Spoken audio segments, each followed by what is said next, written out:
They called him Amish Eli, said he lived in the dark ages. Some taped pictures of flip phones to his locker. Others held out their iPhones and waved them in his face, saying things like, "Want to touch it? It won't bite." Eli never responded. He just stared at his locker, picked off the paper, and kept walking. He heard the jokes, the whispers, the fake coughs that ended with, "Get a phone." He pretended he didn't care, but he did. Then came the science fair. Most kids brought poster boards and simple models, volcanoes, solar system charts, a few basic robots from kits. But when Eli stepped on stage and placed something in front of the judges, a fully functioning homemade phone, the room changed. It wasn't flashy, but it worked. Texting, calling, basic apps. It looked real because it was. He'd built it from discarded parts and stubborn willpower. The same kids who mocked him, who laughed at him for months, stared in stunned silence. No one called him Amish anymore. Not after that day. Eli lived in rural Missouri in a town so small, the gas station was also the diner and the post office. He was 13, in the 8th grade, and quiet by default. He wasn't shy exactly, just different. While most kids obsessed over TikTok and the latest shoes, Eli obsessed over how things worked. His nights weren't filled with Fortnite, but with YouTube tutorials about circuit boards and DIY Raspberry Pi builds.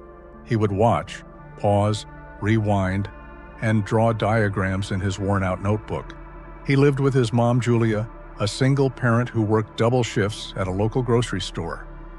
They didn't have much. Their car was old. Their house was small. They shared Wi-Fi with the neighbor next door. A phone was a luxury Julia just couldn't justify. "One day," she'd say with a sad smile, "when things are better." Eli always nodded, but he never asked again. At school, he kept to himself. His clothes were usually a little too big. His backpack had fraying seams. He wasn't invited to birthday parties or added to group chats. His classmates didn't target him for being mean or even weird. They targeted him because he didn't fit the mold, because he didn't have what they had, because he didn't have a phone. It started with the nicknames: landline, flip phone, Amish Eli. Kids would whisper them as he passed by, loud enough for him to hear but never loud enough to be called out. In gym class, one boy shouted across the locker room, "Yo, don't text Eli, send him a pigeon." Laughter echoed through the hall. At first, Eli tried to brush it off. He told himself they'd get bored and move on, but they didn't. It only escalated. He wasn't in any group chats. No one invited him to birthday parties or weekend hangouts. School announcements were often sent through group messages or class Instagram accounts. Eli missed everything. Once, he showed up in uniform on a free dress day and got laughed at by half the grade. When he asked a classmate why no one told him, the kid shrugged. "Didn't think you'd care. You're like off-grid." Then someone went too far. A fake Instagram account appeared called @AmishEliOfficial. It used a cropped photo of him from the yearbook but added a cartoon bonnet and lantern.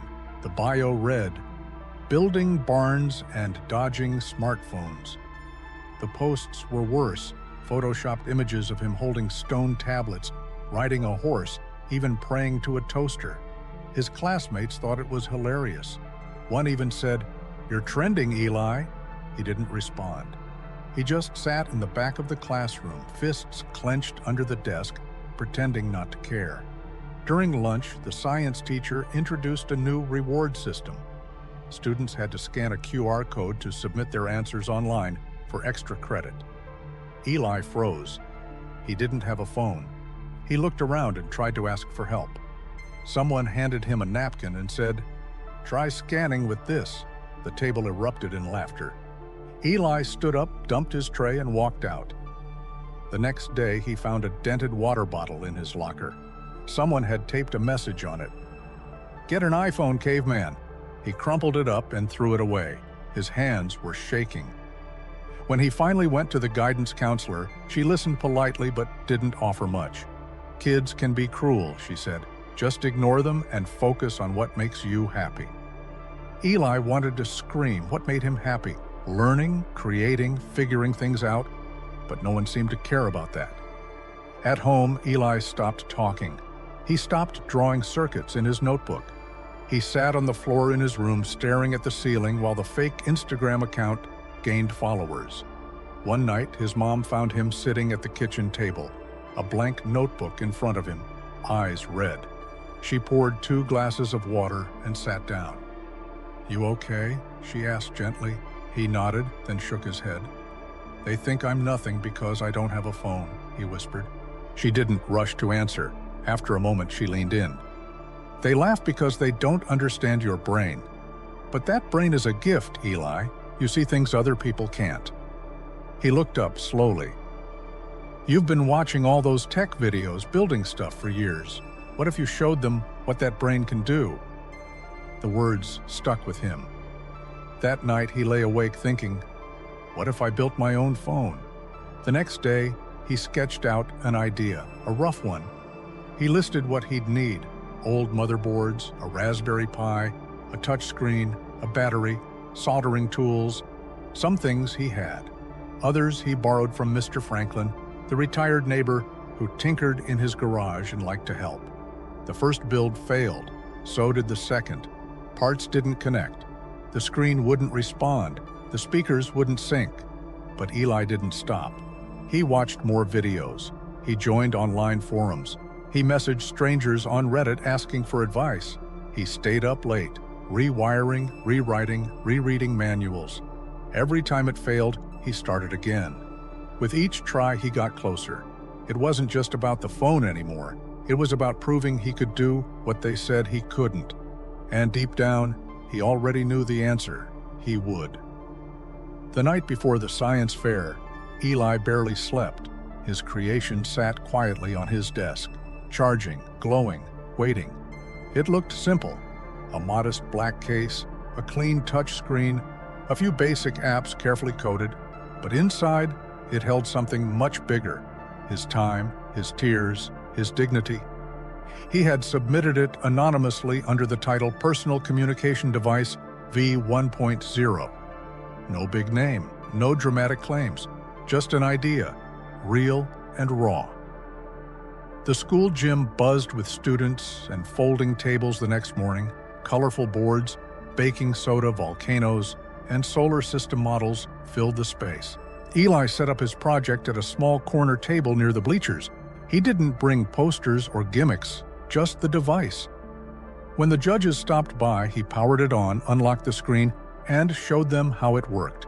Wi-Fi-based calling, basic texting, offline tools, and even a calculator app he had written himself. It was smooth, clean, and fully functional. At first, they blinked in disbelief. "You made this?" one judge asked.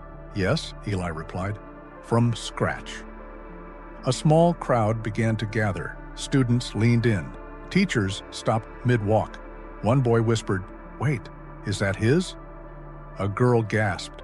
Another muttered, "No way." The science teacher, Mr. Laird, the same one who'd handed him a napkin when he couldn't scan a QR code, stood at the edge of the crowd. He didn't speak. His arms were folded, eyes wide. He looked at the device, then at Eli, then back at the screen. "Can it really make calls?" someone asked. Eli nodded and opened a Wi-Fi calling app. He tapped a saved number. Moments later, Mr. Franklin's voice came through the speaker, cheerful and clear. "Hey, champ, how's the big day going?" The crowd went silent. A few kids clapped, then more. Then the applause grew louder, not mocking, not polite, real.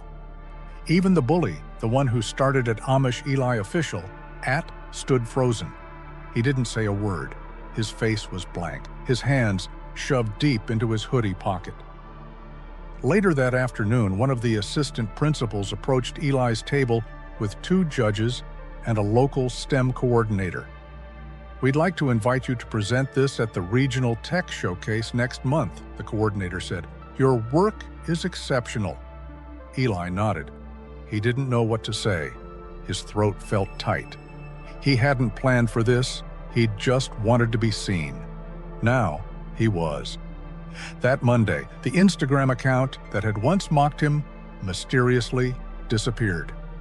No one said anything, but the silence was telling. In the days that followed, something even more unexpected happened. Apologies, quiet ones, private ones. One boy stopped him by the lockers. "Hey, I didn't get it before, but what you did, that was amazing. Seriously." Eli turned slightly, blinking at the words. For a moment, he wondered if he'd misheard. Praise wasn't something he was used to, especially not from the kids who once rolled their eyes whenever he raised his hand or snickered when he walked past. Another student leaned in during class, a whisper just loud enough to carry meaning. "I was kind of a jerk. I'm sorry, man." No excuses, no half laugh to soften the guilt, just honesty. Eli gave a small nod. That was enough. And then one afternoon, the last person he ever expected stood awkwardly at the gate where bikes were lined up. The bully, swaggerless, smirkless, as if he'd left his armor at home. His hands were shoved in his pockets. He looked everywhere but at Eli. "Could you maybe show me how you built it sometime?" Eli paused, eyes narrowing slightly. The old Eli might have muttered something and walked away. The angry Eli might have said no just to make him feel what rejection felt like. But this Eli had learned something. "Maybe," he said quietly, "not today." And with that, he walked on, not to run away, but to walk forward. He didn't need revenge. He didn't need to get back at anyone. He had something better now: dignity, peace, control. He had reclaimed his story, and no one was going to write it for him again. Boundaries in place, heart still open, just not naive. He had shed the bitterness without losing his edge. One morning, as lockers slammed and sneakers squeaked across linoleum floors, Mr. Laird, the science teacher who once barely noticed him, stopped Eli in the hallway. "I underestimated you," he said. "I saw a quiet kid and assumed too much, but you changed the way I see students. Thank you for that." Eli nodded, not out of shyness this time, but out of understanding. It's strange, he thought, how it feels to be seen, really seen, after being invisible for so long. It didn't mean the world was perfect now. Some classmates still kept their distance. Some still didn't know what to say around him. But the cruel laughter had stopped. The weight of shame had lifted. In its place stood someone stronger, a kid who had taught an entire school what innovation, resilience, and quiet brilliance really looked like. Eli didn't suddenly become the most popular kid in school. He didn't want to be. Popularity fades. What he had now was something deeper: respect. And even more than that, he had space. Space to breathe, to build, to just be. The robotics and tech club, once a closed door he never dared knock on, opened to him without hesitation. The lead coder, a senior, pulled out a chair and said, "We've heard about you. We could use that brain of yours." For a second, Eli hesitated. He still wasn't used to being wanted, invited, but he took the seat. And during their first project, when the robot kept glitching, Eli quietly rewired a faulty board and rewrote a block of clunky code no one else had touched in weeks. When the robot came to life, moving smoother than ever before, the whole group turned toward him. Wide eyes, then grins, fist bumps. "Yo, Eli, you're a wizard." For the first time in a long time, he smiled. Not a guarded smile, not the kind you fake to make people leave you alone. A real one, full of pride. And then, just when he thought the moment had passed, a call came. A journalist from the local news station had heard about his science fair project. Someone at the district office had nominated it for a community feature. Eli's mom almost dropped her phone when she got the call. They came to the house with lights and a camera crew setting up in their kitchen. They filmed Eli walking through his blueprints, the soldering station he'd built from scraps, the prototypes he'd assembled with parts he'd ordered using coupon codes and YouTube tutorials. His voice trembled at first during the interview, but it steadied with each word. His mom sat beside him, quiet, her hand on his knee, eyes brimming with tears. That night, the segment aired. From bullied to brilliant, 8th grader builds his own smartphone. 3 minutes, that's all it took to flip the script. The next morning, people looked at Eli differently, not with pity, not with mockery, but with curiosity, even admiration. Teachers nodded. Students who had never acknowledged him before gave him a wave, a smile. One teacher invited him to mentor a new group of students on their tech capstone projects. The librarian asked if he could design a digital checkout system for students who didn't have phones, something better than our current clunky setup, she added with a wink. But none of that was the real win for Eli. The real win was the fact that he'd stood through the storm, the silence, the cruelty, and stayed true to who he was. They had tried to define him by what he lacked, but he had redefined himself by what he built. He still wore his old hoodie, still sometimes sat alone at lunch, scrolling tech blogs and scribbling ideas in the margins of his notebook. But now, he carried something new, confidence, not the loud, performative kind, not the kind that comes from likes, followers, or designer sneakers. This confidence came from something deeper, knowing what he could do, knowing who he was. And sometimes, that's everything. Looking back, he remembered the laughs, the eye rolls, the way people acted like he didn't exist. He remembered the fake Instagram account made just to mock him, the silence from teachers who should have stepped in, the ache of invisibility. They had tried to make him feel small, but all they did was push him to grow bigger than he ever thought possible. They tried to shame him for what he didn't have, but he showed them what he could build. Because true confidence doesn't come from what you wear or what you own. It comes from what you create. Not from what you wear, not from the crowd you hang with, not from how many likes, shares, or views you get. Real confidence, lasting confidence, comes from the things you build with your own hands, your own mind, your own heart. Just like Eli, all of us face moments that try to break us. Moments where we feel like we don't belong, where the world looks at us through a narrow lens and decides we're not enough, not cool enough, not rich enough, not loud or funny or perfect enough. But here's the truth. What you lack is never the full story. The story is what you do with that emptiness. The story is what you make out of your pain, your passion, your curiosity, your weirdness. It's the quiet hours you spend tinkering, learning, dreaming. It's the courage to keep going when no one's watching, when no one's cheering. That's where the real magic happens. Because every day you're given a choice to shrink, to hide, to disappear into the noise, or to rise, to take what hurt you and turn it into something that heals, to take rejection and turn it into resolve, to take being the outsider and use it as the spark that sets something extraordinary in motion. You don't have to be loud to be powerful. You don't need a stage to make an impact. You don't need to convince everyone. You just need to believe in the person you're becoming.